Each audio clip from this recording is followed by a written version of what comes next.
was 1991 in Kyrgyzstan, Bishkek. I was in college, first year, and a friend of mine, one Russian guy, his name was Bob. He was this kind of guy who was like always like has like the heart of the group, you know, always making jokes, like a funny guy, right? And then one day after the weekend, one weekend on Monday he comes to school, and then he's all quiet. And then after the class, like you have this break, right? Whatever, 10 minutes, 6 minutes before the start another class, he would just like sit down somewhere and read one book. It was Bhagavad Gita. He was reading Bhagavad Gita. So then he would just like, he stopped talking to anyone, you know, like, and I was like, what is going on with this guy, you know? And on Friday, the couple days before that, we had a little disagreement with him because we were the last in the class and we were supposed to clean the floor, mop the floor together, and I just like left him. We got a little disagreement, so, you do it yourself. And then, so I thought maybe he got upset with me and that's why he's not talking to me, right? So I came up to him and was like, hey Bob, what happened, you know? Maybe you were like upset with me, I offended you, I'm sorry, you know? So no, I'm just reading this book, and this is an amazing book. And I just like, I got it like on Saturday, and I can't stop reading it. This is everything here, this is the truth. You know? I said, what is it about? Let me see. And I grabbed the book, and I see that there's a Sanskrit part, right? And I started to read Sanskrit, and it's like, sounded funny to me, and I started to laugh. And he's like, why are you making fun of it? He said, imagine if someone else reads in your language and then some foreigner and makes fun of it. How would you feel? I was like, oh, this guy is serious. You know? I'm like, this guy is, no, got offended. So now I said, explain to me what happened. I mean, what is it about? And then he started to speak about karma, reincarnation, that we are not this body, that Lord always situated in the heart as Paramatma. He hasn't finished the whole book, he was like parts, whatever, maybe up to like Dhyana Yoga he was there, you know. So whatever he read about it, we are not this body, and then the Karma Yoga, right? And he was explaining all these things, and I become really interested, you know. Like, wow, it's amazing. Yeah, and then I asked where I could get the book, where I could find it, and then it's like, it's really hard to find that this is from the Society of Krishna Consciousness. They're the one who carry it. You can't find it in the bookstore or something. So, and it's an interesting thing. One time, even before that, I saw there was at home. I found a magazine, and on the back cover there was like the promo of Bhagavad Gita. I think, but the magazine from Russia, from like Russian magazine, 1991. Yeah. Well, anyway, it was like a major magazine. So I'm sure that the Russian devotees, maybe from Central, they put a promo there, right? So it was about Bhagavad Gita, the cover, Krishna there, and Bhagavad Gita, it's like something like the answers how to achieve true happiness, something like that. And I really like the pictures, like, what? This is something interesting. Bhagavad Gita sounded weird. And then this guy, he showed me the book, right? Right after sometime, a few months maybe. I'm like, oh, and I remember that cover. It's like, oh, that's the book about happiness. Anyway, and then he explained to me, and he was really like into it. And since he was my friend also, I kind of trusted him, I was like, wow, if he's interested, then he must be interested. So anyway, I wanted to get the book, and my sister, she was a professor in one of the universities, and she got contacts and in Russia where she studied.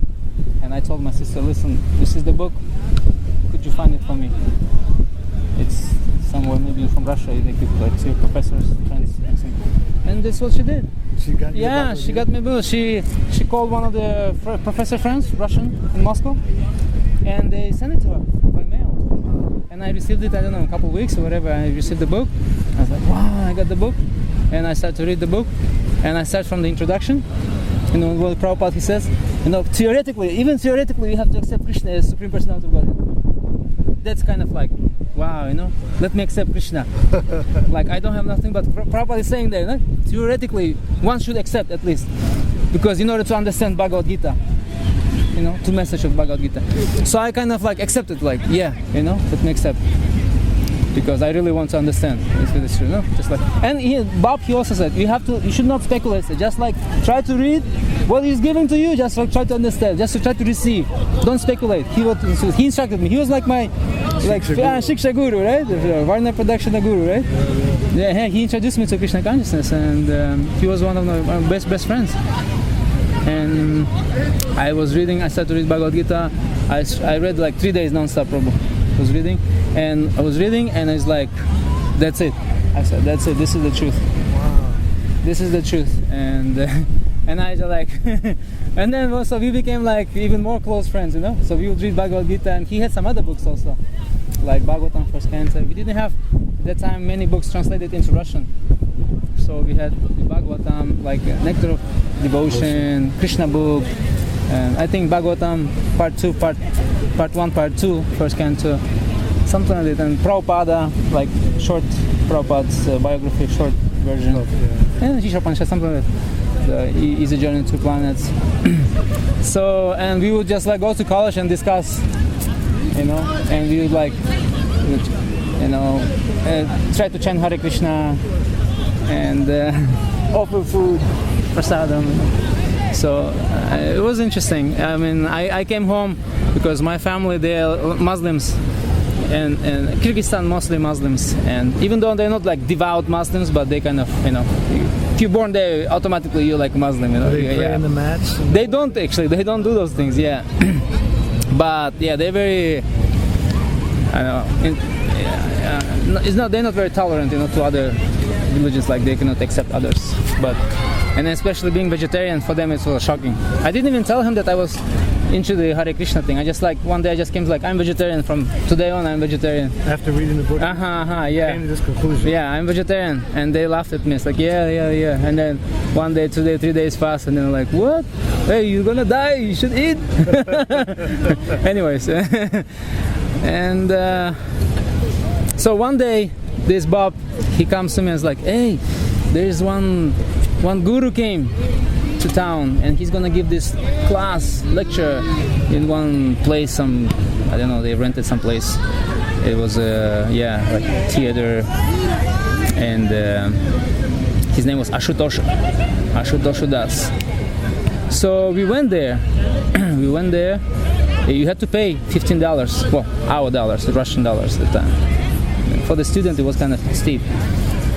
So we went there. I missed first day. Second day I came, and it was full, Prabhu. It was full, the audience. And Ashutosh was sitting there. There's like a bunch of devotees next to him, Matajis on the other side. And he gave class, and he was like giving class like about astrology, about, you know, karma, all these things. But we went other things like astrology and numerology and stuff like that. I'm like, I kind of got doubtful. Prabhupada, he doesn't say, actually he says in Bhagavad Gita that you should just like surrender to Krishna, right? You not follow any mysticism, yogas, or whatever, you know. But I just like, maybe just like saying because it's part of the Vedic knowledge, you know, and he just like in order to attract the people, he's like sharing this knowledge. And then anyways, and then on the third day I went there, and Bob never showed up. And then when I saw him in school, I was like, what happened? You didn't come last night. And he said, this guy, he's a fraud. He's a fraud. But he didn't use that word. He used like some bad word in Russian, like a bull, basically. So they say in Russian like a bull. Bull means like a bull, you know, like animal, which is like kind of offensive, I guess. And so what? I felt like he was offended Vaiṣṇava, you know. It's like, oh, he's making Vaiṣṇava-paradha. But anyway, long story short, he explained to me that apparently ISKCON, from our city, ISKCON, they denounced. They said he is not bona fide. Apparently he was Harikar disciple who got kind of deviated, and he started his own thing. And anyway, so interesting though, you picked up on that because you said that when he was speaking, you expected to hear what Prabhupada was saying, but you were hearing something different. That was interesting that you caught that actually. Yeah, I had this thought. And he did something interesting. He just like would ask people to bring, it's like, tomorrow you can bring some foodstuffs like bread, buy some bread in the market, and I'll offer it to you. I'll sanctify it and give it back to you, and you can eat Krishna prasadam. And I also kind of thought, oh, that's kind of, but you know, people brought the stuff. Bob brought the thing. He gave it to him. He offered, and then we kind of ate it. You know, like so we eating Krishna prasadam. So that's it, and then I haven't really met the devotees until was 1993, I think. 1993, when I was also coming from school, and then one Mataji, she stopped us and she's like, hey, there's invitation. There's a class by His Holiness Gopal Krishna Goswāmī. And she saw like in the flyer there was his picture. And I look at the picture and it's like, looks like Prabhupada. He's Indian, and he looked kind of funny. And I was like, oh. And she was telling me, like, I said what the hours and well, and I asked her like, is he a bona fide guru? And she's like, what? You know? I know. What is bona fide guru? And I mean, I've been reading. I was already a kind of devotee myself, and I'm with Bob, you know. Like, but we never. I mean, the devotees where their location, the temple, we never searched for them. He said it was somewhere, but it was kind of far. And so we went to that place. He didn't go actually. Bob didn't go. I went with another friend of mine. And Maharaj came, devotees came, they did nice bhajan, kirtan, and Maharaj, he gave a class. It was full also. The first time in my life I had the sense of the incense. It was all permeated the room. And I was like, what is this? I didn't know what the incense was. And it smells amazing, what is that, you know? Anyways, I was kind of at the back and the far back, you know, sitting. All the devotees, they look so beautiful, and Prabhu's Matajis and chanting, and I was thinking they were all like demigods, you know. I was like so in like, wow, you know, it's amazing, this the pure souls, pure devotees. And then and at the end, Maharaj, he said, he actually, before the class begins, he announced, he said, at the end of the class, after the class, you know, you can ask me questions. So we're gonna choose 3 top questions, and we're gonna give like a prize, winners for the top 3. The first one gonna get all set of Prabhupada's books complete, and the second one something else, less books, and then the third one maybe 1 book. I'm like, oh my god, I need to get that set. Because I didn't have the book. I wanted to, and I have only like a couple books on that time.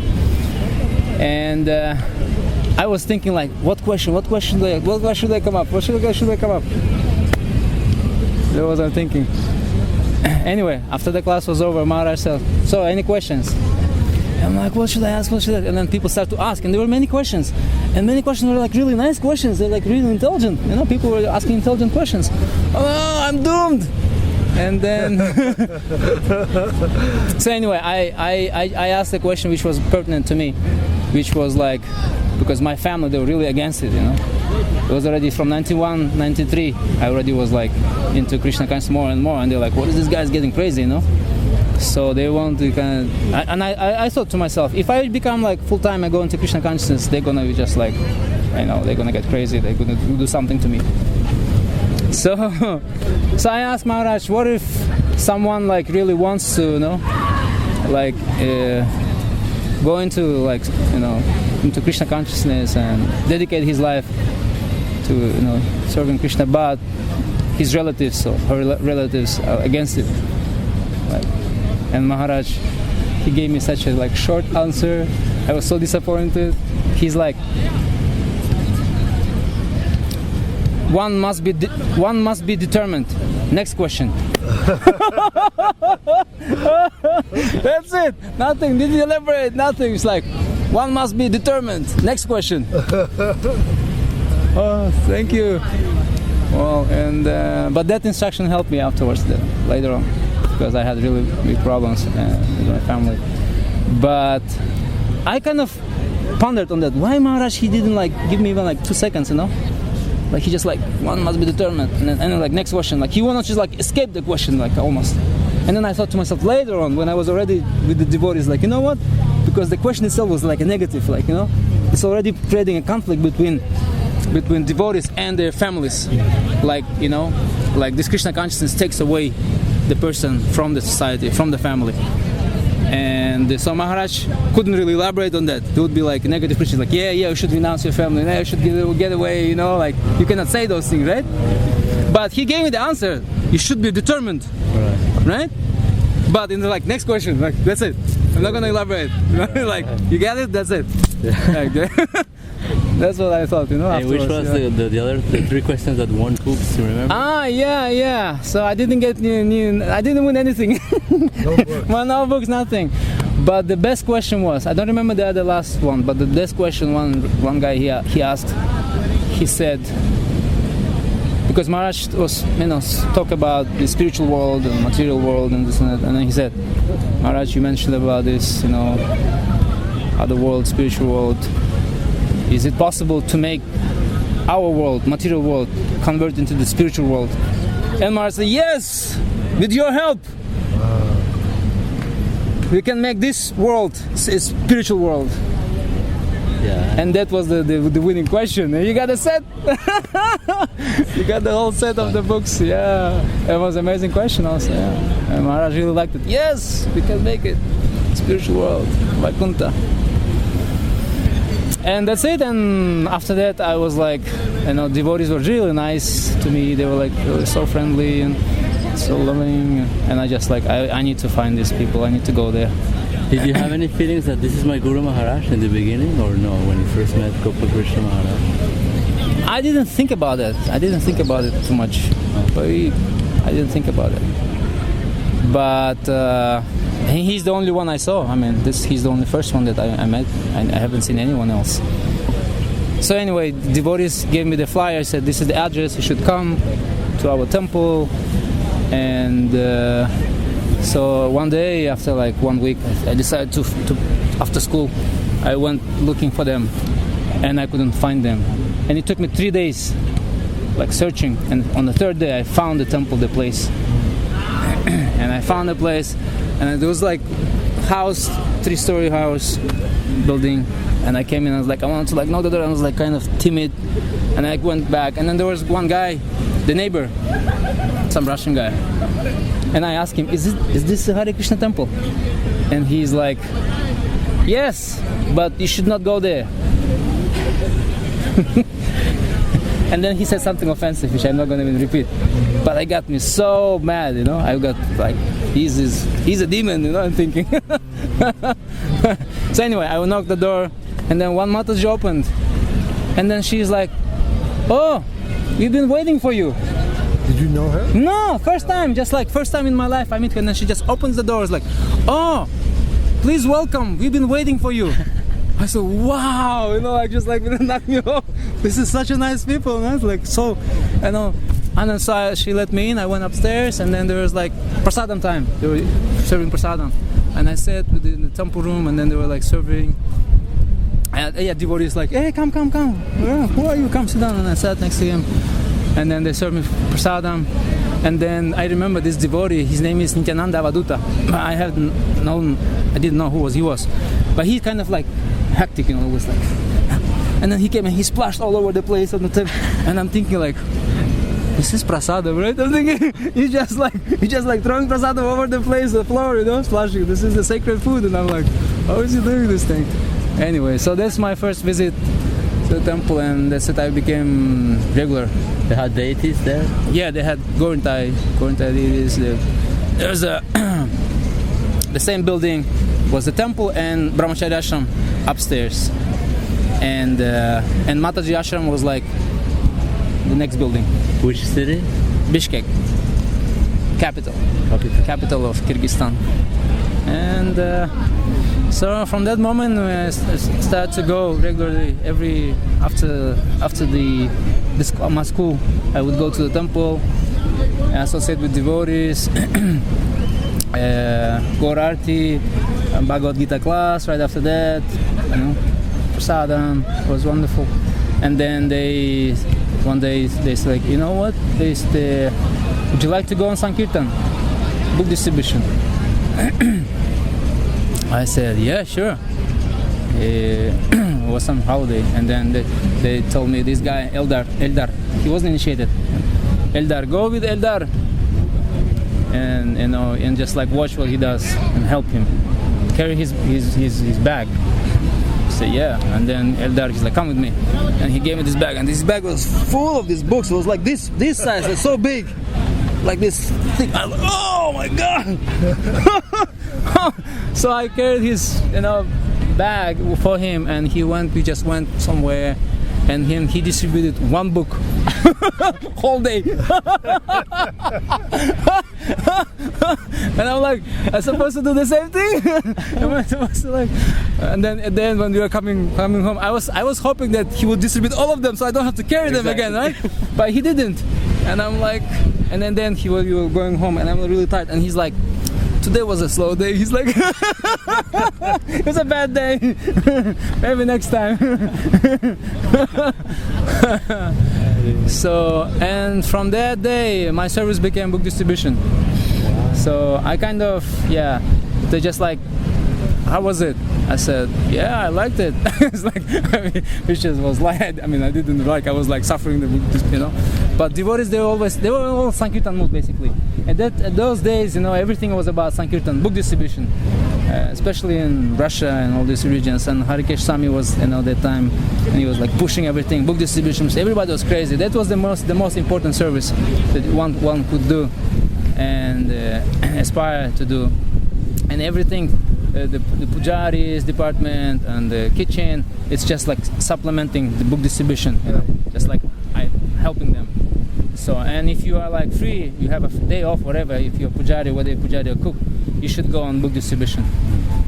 But they kind of like put me with the Sankirtan group, and I started going with some devotees, and then it's like that becomes. So I would go to college, study, and then afternoon after I would come up, I would go on book distribution, right, after the college. Like I would get off like around 3, and then go distribute like about 3 hours till 6, and then from then I will go to the temple for Gaur Arti, 6:30, and Gaur Arti, and maybe a little earlier so I could give prasadam first, maybe, right? Offering. Well, actually, prasadam is right there, so sometimes I'll come a little bit late, and then, but anyway, I will try to get to Gaur Arti and then Bhagavad Gita class and then prasadam. What year of school were you attending? Huh? What year of school were you attending? Well, that was third year, right? Of university or what? Yeah, university, college. What were art. you studying? Art, fine arts. Fine art. Oh, that's how you learn to draw and all. Yeah. Wow. So then one day, it was a winter break, vacation, the Christmas break. It lasts 12 days. And then I decided, you know what, I'm gonna stay in the temple, like 4 days, 5 days. So I came, and I was straight A student, so my family didn't have any problems. They couldn't say, you became Hare Krishna and now you don't studying, right? You left your studies, but it wasn't the case. So I stayed in the temple. After 2 days, my brother came looking for me. He came to the temple, and he said, my daughter is sick, so you should come and stay in our father's house, take care of the house with the other brother, and I have to take care of my daughter. There is no one to take care of the house, so you should come with me and help me. You mean your niece, your brother's daughter? Yeah, my niece. Yeah, she's sick, she said. So I said, okay, yeah. So he took me home, and then when I got home, my other brother was already waiting for me, and he was burning my books. All my books were in the fire, and then I'm like, oh my God, what's? It's like I was shocked, and then he just pushed me there in the basement, and then he ripped my japa from me, and then he also threw it in the fire, and then they chopped me. He was alive about his daughter, my niece. And then they started yelling and screaming at me, said, you became crazy, this Hare Krishna, why you became Hare Krishna, this is all some crazy people, you became crazy now, you also, crazy. I was shocked, I'm what did I do to them? I haven't done anything to them, right? It's it's my choice, what I believe in. I'm not harming anyone, I'm not even harming animals, right? So it was very... And then they said, so they started pushing me around and hitting me, and then and I said, I tried to say, what did I do? It's why? I'm straight A student, so you cannot blame me that I left my school or something, abandoned. I didn't abandon my family. It's a vacation, Christmas vacation, so that's why I decided to stay there a couple more days. I mean, a few days. I'm free. I don't have to do anything. So what's wrong? And they're like, we don't care about your school, this and that, and you're gonna stay with us here, like a house arrest, until you get normal. We should take you to like a psychologist, you know, but you won't be able to go there because they brainwashed you. So I said, no, I said, I'm not gonna stay here. I'm gonna leave. I'm not gonna stay with you guys. And then my big brother, he said, no, the other brother's gonna watch you 24/7. So, you know, you can't escape. And they're really big guys, you know, they're big and strong, you know, who was like trained with weights and some martial arts, you know, something like that. So like, and I'm, he said, he added, and you know what? If your Krishna exists, if there's Krishna, real Krishna, he's there, God, you know, looking after you, then try to escape. Let him help you so you can escape. And if you do, it's okay, he said. Then you're not my brother. You never been my brother. I renounced. So, and if I see you sometimes in the street dancing there, I can throw some pennies, couple pennies, you know, for you, for your society, you know. But you're not my brother. I reject you if you make it out. And then my second brother said, in my case it's different, said, if you escape, I'm gonna go and find you. I'll catch you. I'll bring you back. I'll break your legs. I'll keep you in a wheelchair, but you will be with me because you are my brother. And I said, well, the first brother is better than the second. He's a better guy, better person. Anyways, and then they said, and you're gonna eat meat here, and you're gonna eat what we eat and drink what we drink, you know, until you become normal. I said, what? And you're not gonna step out from the house. And I said, what about my school? My school gonna start. I said, forget about your school. You don't care about the school. You're gonna be under arrest. And then he left, the big one, he left. And then the second one, my middle brother, he told me, okay, go, you know, to sleep upstairs, whatever, your room there. And then he said, promise me that you're not gonna try to escape in the middle of the night. I said, no, I'm leaving. I'm gonna go. And then he said, okay then. And then he just like grabbed me, he twisted my arms, he got a rope, and he tied my hands, you know, on the back. And then he tied my legs also. And then he put them together, like, so I couldn't really like escape.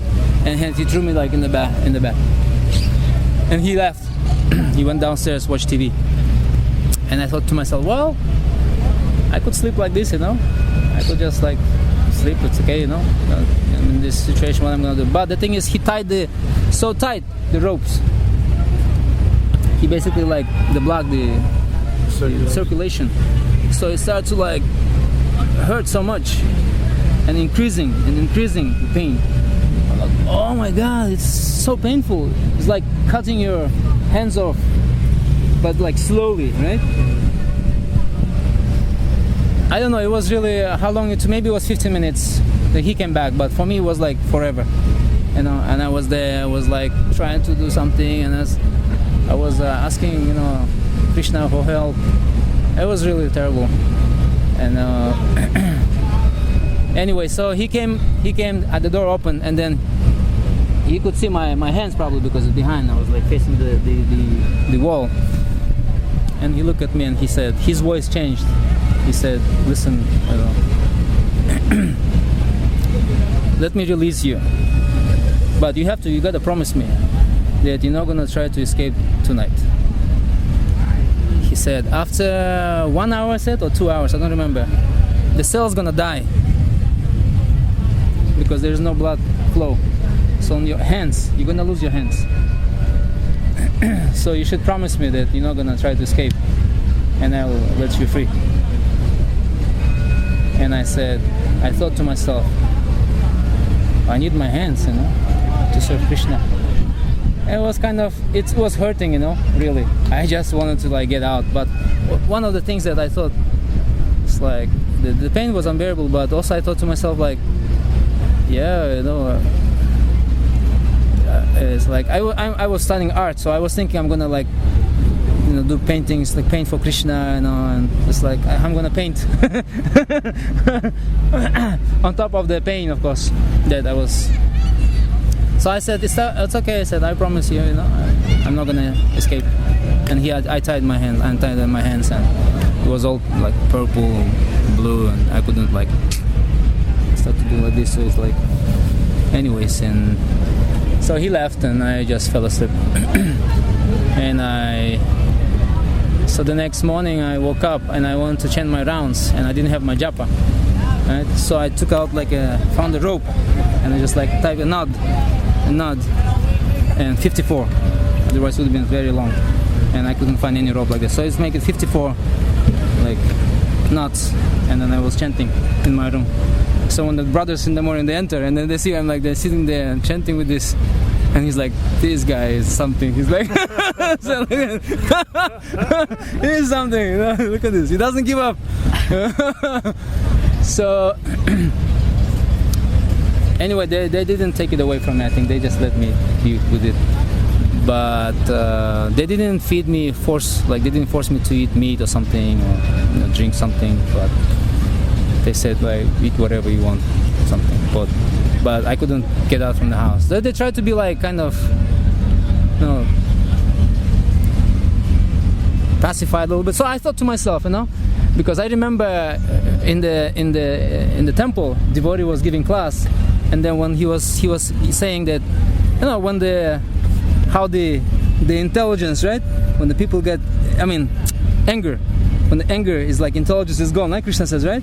And then that's it, like you completely in illusion. So when people are angry, devotee was saying, they cannot like think clearly. You cannot think like nothing. So I thought to myself, let couple days pass, and then I will just like return to the topic, like what's wrong? Like what did I do to you guys? You are my brothers. I am your brother. I love you. And then why I don't deserve these things? What have I done? Could you just like sit down and just like talk like normal people? So I decided to like let them calm, right? The anger, let's anger go away, and then we can talk. And then I'll come back and bring it up. It's like, what's the issue? So I waited 2 days. So, and then I said, hey, listen, could you like explain to me what happens? And right there, like ignited, I put like a gasoline through in the fire, little like boom, with the red eyes and screaming at me like this, like. I was like, oh my God, there is no discussion here. There is no arguments. So I thought to myself, I need to just leave this place. I have to go. And I just, after that, they were like screaming at me like this to my face. I said to them, I'm leaving. That's it. So that night, and then my big brother like, watch this guy, And then that night, before I went to sleep a little like earlier, tried to go to bed, and I prayed to Krishna. I didn't have any alarm, anything like that. I prayed to Krishna. I said, Krishna, please, let me wake up like around 2 o'clock in the morning, and let my brother really be in a deep sleep, so he really like sleeps like really he doesn't wake up. So I prepared all my stuff, it was a winter, it was January, right after the Christmas, right, the vacation. So it was really cold outside, snow.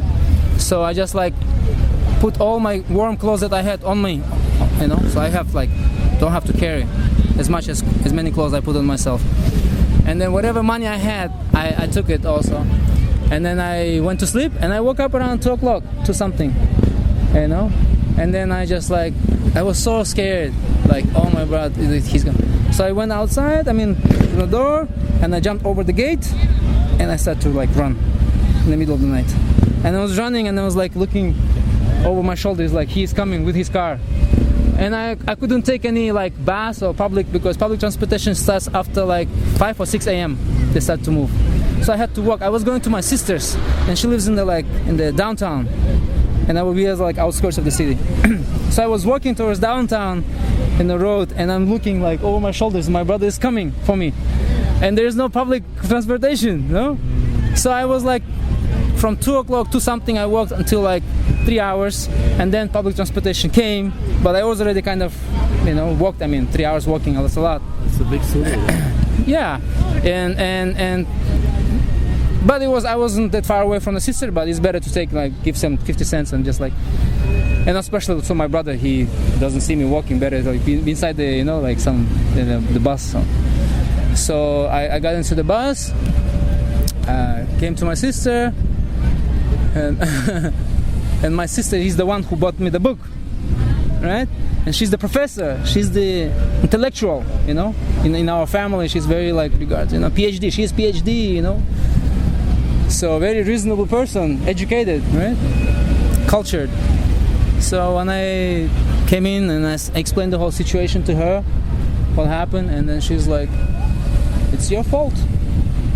I wasn't expecting to hear from her. Like, how is it my fault? Like, what have I done? I was really disappointed. And anyways, I decided to go to the temple and speak with the devotees, explain to the devotees, right? So I went to the temple. I took a bus to the temple, and I was afraid because my brother, he told me actually, you know what? Because he would say always the blasphemy the devotees, like say all the nasty stuff, and then it was like, you know what? I'm gonna go one day to your temple, and just gonna blow it up. And he was like in the mafia type of, so he had all these friends, and he was in this organization that they actually criminal organization in some way that time. That brother, the one who said that, I'll bring you back with the wheelchair and some that. So I was kind of scared also for the devotees. I was like, this guy, he might do this something like that, maybe come to the devotees and just beat up everybody, whatever. So I came in, but then I had to go to the temple. I went to the temple, and the devotees were like, hey, where you been? 3 days. And I said, I'm this, and it's like it was morning program. It was like Guru Puja or something. And they're like, hey, let's finish the Guru Puja or something, and then you tell me what happened. So then I explained, and when I explained, the devotees is like, okay, the temple president is coming now, so you should talk to him, and if he is okay, then you can stay here with us in the temple. That's it, move in. And all the devotees, yeah, Kirti. I wasn't Kirti then, I was a Kubat, just move in with us, stay here. So the temple president comes, Advaita. And then I explained the whole situation, and then he said, you cannot stay here because you are only 17, and so you're like legally, yeah. ISKCON said in ISKCON we have enough legal problems with parents, Yeah. So you're not 18, you're 17, and so we cannot have any issues, with your family, legal issues, in the court. You cannot go. And then I'm like, oh my God! And what am I supposed to do? Like, where I'm gonna go? And then he gave me this instruction that just like, he said, if you really have faith in Krishna, if you really have firm faith, if you really believe in Krishna, then regardless of the circumstances, you'll keep the faith. The circumstances are not important, and that's it. And that kind of I took to the heart, and it's just like gave me this strength. It's like, yes, that's it. So I couldn't go back to my home, obviously. I was afraid they were coming for me, but nobody came looking for me. Actually, I forgot. I went to visit my parents, my mother and my father. They were in the country, like 6-hour drives from capital. So I went there like for 1 day to tell them what happened. And my mother, she took my brother's side. She said, why became this Krishna? Why became this Krishna? This, and she was crying all the time. And my father, he's like, said, you should go back home. It's my house, actually. I built the house, so you stay there. I said, but no, I can't go there because what they did to me. I said, I will speak to your brothers that they should not touch you. They won't touch you. But what I'm concerned about is your education. You should continue your studies. I said, Dad, I cannot go to that house, to that place. And then he said, well, do what you think is right. You're intelligent, and I think, I mean, your religion, it doesn't harm anyone. So they don't, like the teachings are good, he said, So there's no bad teachings. I don't see any bad teachings in your faith. So, and I think, I trust your judgment. So what you think it's right. And you have my blessings. He's the only person who just he said, I prefer that you were like a Muslim or something, but it's like your choice. I respect your choice, and I see that your religion actually doesn't harm anyone. So then if your religion teaches that you can't even harm like animals, then I trust you that you're not gonna harm like human beings, So that's good. So he gave me the instructions, so he kind of gave me support. And then anyway, so the temple of course refused me, right? I mean, the president, he said I couldn't stay there, but I didn't want to give up my studies. Of course, I kept going to school, but the problem was where to stay. So I was staying in the street. I went to the train station, and I was like, it was winter, it was cold, right? And then so that in the train station, there's homeless people would come and like sleep there in the chairs because it was warm inside, the terminal. And I would go there, like sit down there, like waiting for the train, and then and go to sleep. After 3 days, police like knocked on me, like on the shoulders, like, hey, who are you? Because in my country, and all the Soviet era also, you couldn't just move someplace and just live there. We have to be your address, by the address where you belong, where you registered. Where you registered, there you're supposed to live. If you're visiting for some time, but you should be living permanently at the place where you registered. So there's where you registered? ID. I showed my ID. I'm from here. I said, I'm from here. I'm from the city. So I'm not coming from some other place. I'm from here. It's like, all right. So then why are you sleeping here? You have a home here? I said, yes. So why are you sleeping here? I have some problems with the family. I said, oh, that's your problem. It's not my problem. I said, if I see you again, I'll lock you up. So don't come here ever again to the train station. And I couldn't stay there in the train station anymore. I mean, it wasn't 3 days, only 3 nights. I just needed a place to crash. And then I would go to school, and then study, and then after school I would go on Sankirtan, right? And then Sankirtan to the Gaurarti program, prasadam there, take prasadam with me for the next day, right? To go. So I am not hungry during the day. It was okay, but after 3 days they cut me off, and then I went to the college itself, because sometimes in the college, like when we were before the big exams, we were just a group of artists. We would come, and then the security guard, security is like, hey, we need to go to the classroom, and we're gonna just not study, but work, draw, and practically to get ready for the day, for the exams. And he would let us in, and we would go, and we don't know where the key is. Take the key, open it. It's warm inside. Desks, whatever, chairs. So I came in and was like, hey, I need to do these things, exam, or prepare. Let me in. It's like, yeah, go ahead. So I went, put the chairs together like a bed. Woke up in the morning, first in the class, because I'm already in the class. First in the class, and same thing. After third night, he's like, hey, you've been coming here 3 nights straight. So it's like, I cannot let you in. That's it. Oh my God, what am I gonna do? So I just went to some condominium. I went up there by the stairs, and then just in front of somebody's door, just lay down.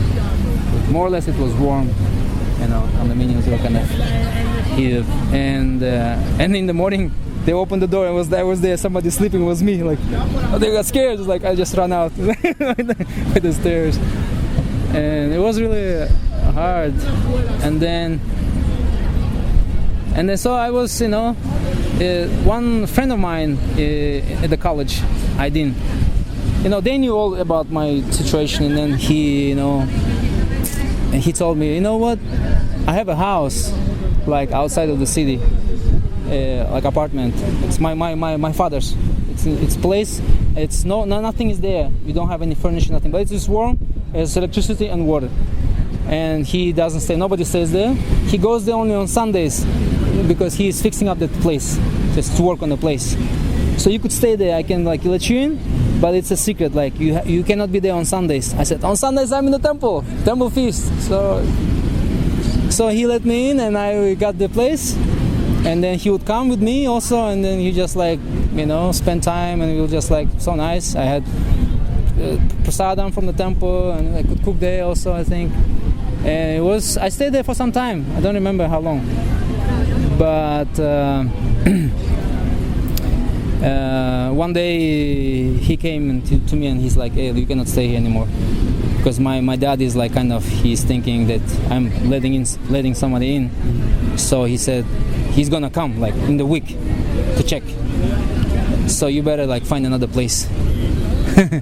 And I stayed there maybe like a couple months or something in the place, maybe. So it was already like,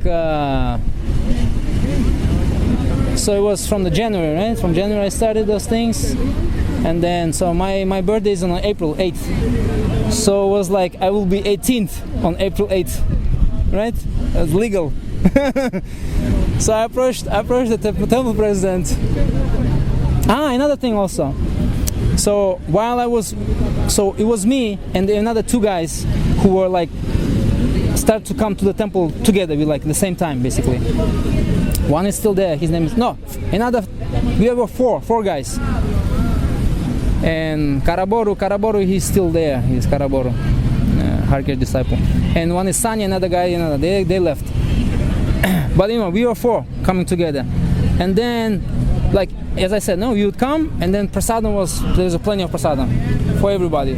All householders, whatever, people from the street come, take prasadam, as much as you want. But the economy was going down really, post-Soviet times, and then there was a scarcity in money. And then one day, temple president, he made Ishtagoshti, he called everybody, and he's like, announcement, from now on, from today, only the residents of the temple can eat prasadam, the temple prasadam, during the week. For everyone else, only on Sunday feast. So all the grihastas, all the visitors, you cannot come to the temple and take prasadam like any they do it. And it hit me. Oh my God! I don't have any place to eat. Right? That's my food. That's what I eat. I don't have money. I don't make any money. All the money from the Sankirtan that I would make, I will give to the temple also. And I'm like, oh my God! What I'm gonna do? So the next day when I came, and I came from Sankirtan, and I came from Sankirtan, from the school and Sankirtan, and there was no food for me. Like I cannot eat the prasadam there. And so when that happened, we were four. Two of those guys, they just stopped coming. So it was me and Karaboru, Kılıç. He was named Kılıç that time, not initiated. But it was really tough.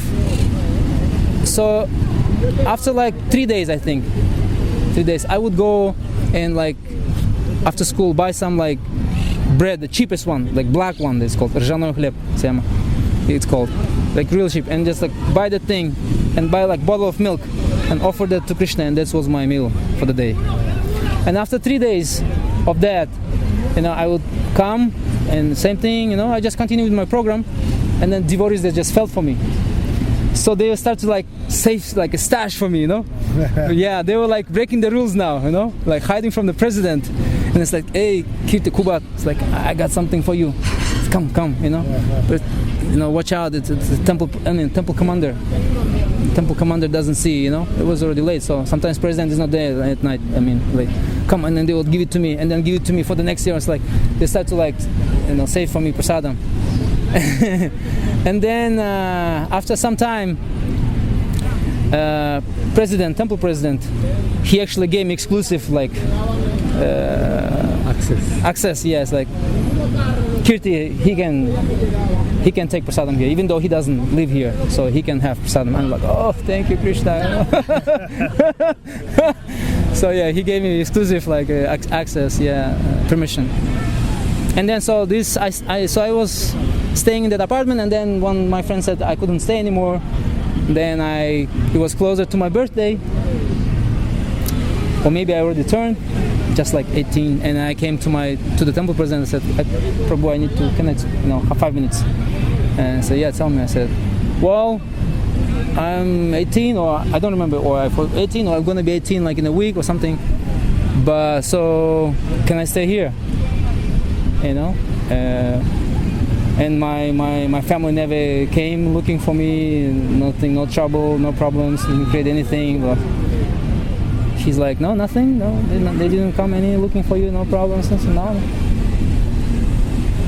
Okay, he said 1 week. Stay here 1 week, and it's like gonna be the, how do you call it? Like a test. Trial, like a trial. If in 1 week, if after 1 week we'll discuss it to see, where it goes. Decide the final decision, make a final decision. So, and then it was like everybody was congratulating me. All the devotees like, yeah, finally, yeah, welcome, yeah, Haribo, yeah, que bueno, good, good to you. We're here. We were like a family, the devotees, and they were very happy for me, and I was like ecstatic. And then 1 week passed, and that's it. And he never even mentioned. It's just like kind of stayed there. He never even called me. Hey, okay, 1 week passed. Now that's it. I just kind of became a member, a permanent member of our ISKCON Bishkek, and I stayed there. I still continue going to school, but then I couldn't go anymore because I had to now I was living there full time, and I had to do service also more full time. So I said, I had only 2 years left, like year and a half maybe. So I was ecstatic. I was there, devotees. And then after 1 year, 1 year passed since I seen my brothers. My brother came to the temple. He showed up. Which one? The big one. The one who said, I can throw you some pennies. I wasn't expecting. I was like, that's it. I wasn't in contact with any, my family members. But one of the devotees came up to me. Hey, Kirti, there's somebody is waiting for you outside, by the gate. It's asking for you. It's for me? Who's gonna ask for me? So I came out, and it was my brother. I'm like, oh. I said he was there, and then he came. We kind of look at each other. And by the eyes I saw, I don't know, he was kind of, I forgave him. I forgave him right away. So I came closer, and then we just hugged each other. And then he said sorry. He apologized. He said, I'm very sorry for everything I've done. And that's it. And then he said, come and sit in the car, And I'm like, oh, you're gonna get kidnapped again? No, maybe he's gonna kidnap again, I was like, but I'm like, Krishna, let me, whatever, let me sit down. So I sat next to him, and then we talked a little bit. He said, basically, come visit us, your brothers, sisters, we miss you, this and that. You should come, and you can stay with us, and whatever this Krishna things you're doing here, you could do there at home. It's But I spoke with one of your friends that he said you heard that you were doing your school, you were still going to your school, but now you stopped. So you should probably go home, come back, and then continue your studies. I don't know. But then he opened the trunk, and he got these cases of apples and some of the fruits from our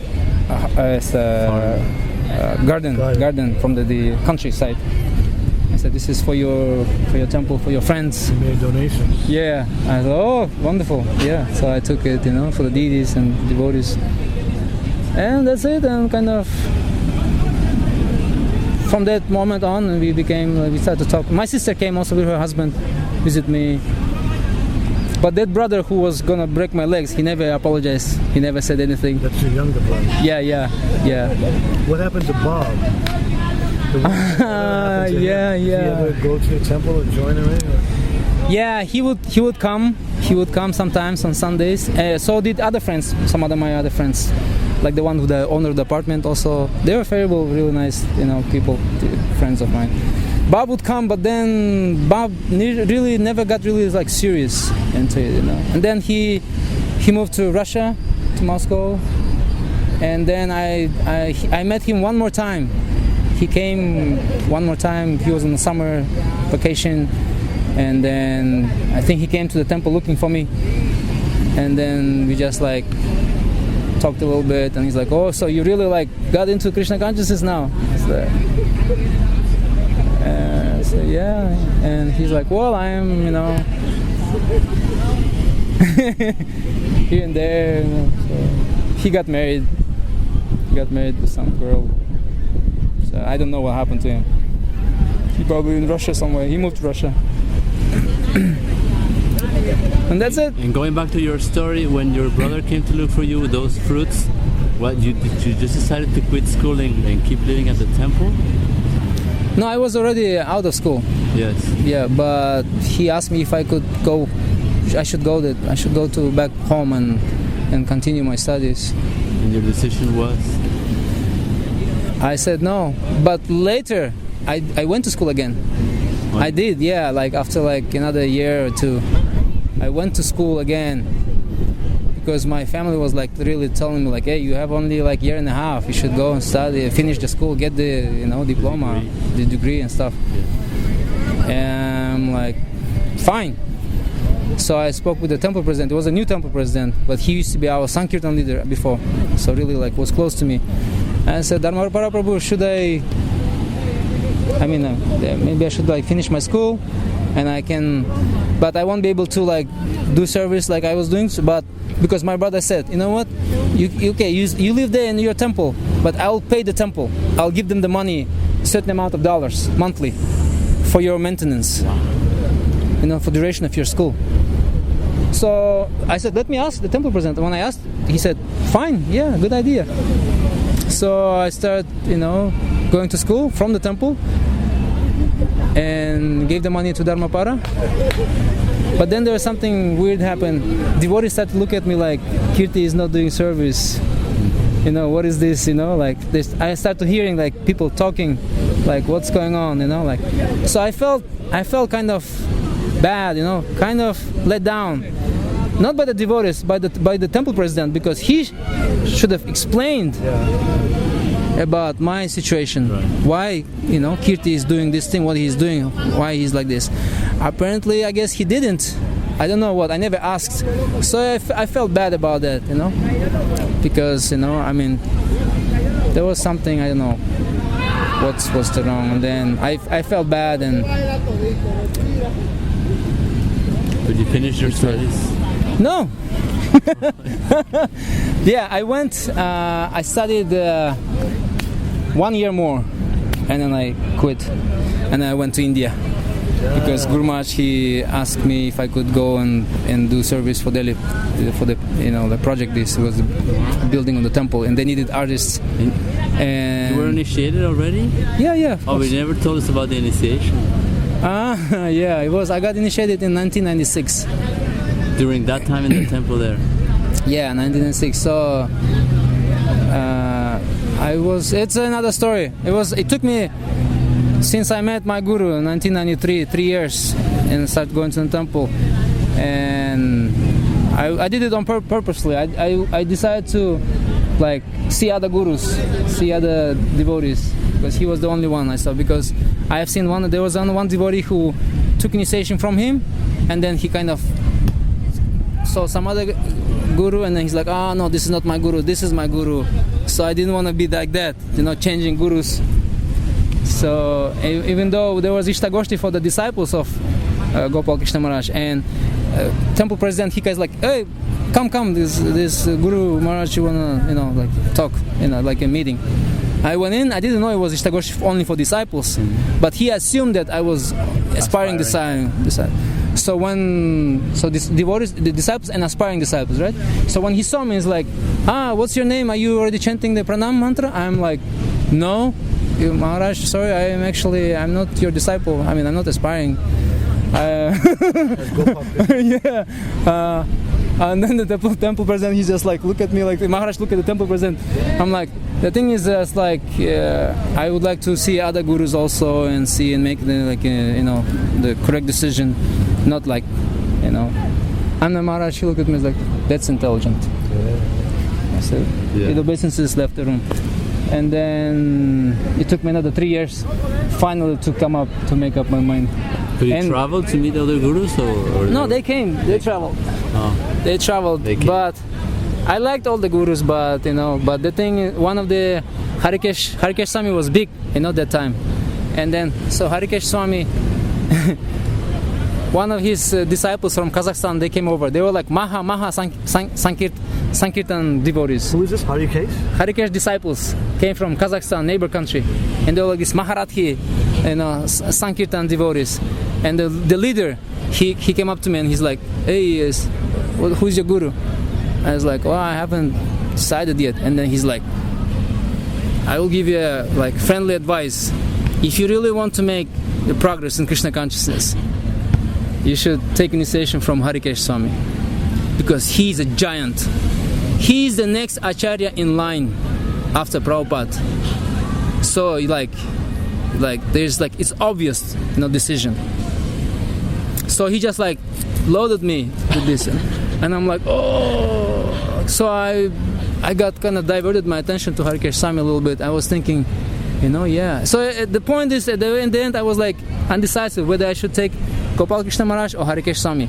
I had two options, and I was and the temple president, which used to be our Sankirtan leader, he's like, Kirti, Dalia, 3 years already, when you gonna make up your mind? You don't want to get initiated? And I don't know what is the standard now, but back then it's 6 months you chant pranam, and then you can take initiation, right? After 6 months, and I was there already 3 years. And then so my choosing of guru was kind of unorthodox, because my Dharmapara said Maharaj is coming this summer in a month or something to Kazakhstan, and I can give you a recommendation now so you can go there and get initiated. So you tell me now, should I put you in a list? And I'm like, oh, I don't know. And he himself was Harikesh disciple. But he's not from this Kazakhstan. He was from our temple. And he's like, what's wrong with you? Why are you procrastinating? Why you don't want to take initiation from Gopal Krishna Maharaj? What's wrong with you? What are you thinking? I never told him about the other devotees telling me, preaching about Harikesh Swami, right, all this thing. But even though he himself is Harikesh disciple, but he's actually telling me to take initiation from Gopal Krishna Maharaj. So he was not biased, he respected Gopal Krishna Maharaj and the gurus. So what I did was, I said, Krishna, I need your help, and I have to decide today. That's it. I cannot keep waiting and looking and this or that. So I'm gonna leave it in your hands. I'm gonna flip a coin. I'm gonna flip a So when nobody was there in that room, we had we do Guru Puja usually for Prabhupada, and then before Guru Puja to Prabhupada, we used to do Guru Puja for the ISKCON gurus. So we had the pictures by the window. All the gurus, what we were disciples, they put and then we chant the Guru Puja for them. So all the pictures were there. So when nobody was there, I came in, and then I took Harikesh Swami and Gopal Krishna Goswāmī, 2 pictures like this. I put everyone on down, and then I'm looking at this, so which one? And then I'm so I'm gonna flip the coin. And I took a coin, and I said, say heads, Gopal Krishna Maharaj, tails, Harikesh Swami, right? And when I opened, it was tails, Harikesh Swami. It was Harikesh Swami. And I look at the coin, and I'm so my guru is Harikesh Swami. And I look at the Harikesh Swami, and at that moment I was no, my guru is Gopal Krishna Goswāmī. This is all wrong. I don't care about the coin. Hell with the coin. So I was that's it. Thank you, Krishna. So I went running to the Dharmapara. Put me in the list. I know. So honestly, Jai, everybody's Jai, Kirti. And he's Kirti gonna take a decision. Kuvatbek, he decided he's gonna take a decision. Jai, I never told anybody this story. About the coin. They don't know. They wouldn't say, hey, what? Forget about it. They would have maybe he said, hey, he's the loco. No? So that's my guru choosing method. Wow, We have to Hare go. Krishna.